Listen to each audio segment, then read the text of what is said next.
sejarah gereja tentang Martin Luther. Martin Luther adalah tokoh utama reformasi gereja Protestan.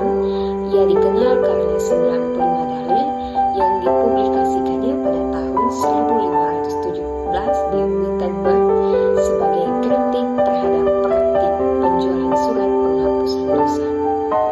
Dalam bidang pendidikan agama Kristen, Martin Luther memiliki peran besar karena menekankan bahwa setiap orang Kristen harus dapat membaca Alkitab, mendorong pendidikan bagi semua kalangan, termasuk anak-anak dan perempuan. Yang berikut menerjemahkan Alkitab ke dalam bahasa Jerman sehingga dapat dipahami oleh masyarakat umum.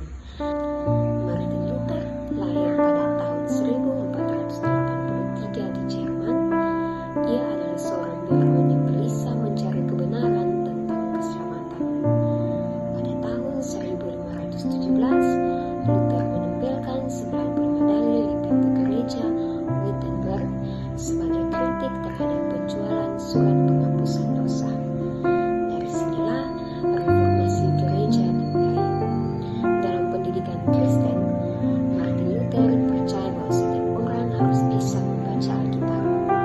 Ia menerjemahkan Alkitab ke dalam bahasa Jerman, menulis katekismus, dan mendorong pendidikan iman di sekolah, keluarga, bukan hanya di gereja. Di sini pesan refleksi yang dapat kita pelajari dan kita ambil yaitu sebagai pendidik dan peserta didik Kristen di era digital saat ini, kita anak muda sangat dipanggil untuk meneladani seorang tokoh pendidik yaitu seorang tokoh reformasi Martin Luther yang sangat menghidupi iman yang kritis, berani dan sangat bertanggung jawab.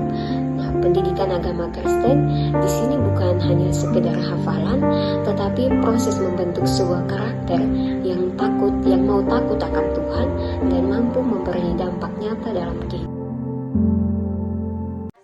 Video ini membahas tokoh penting dalam sejarah pendidikan agama Kristen, yaitu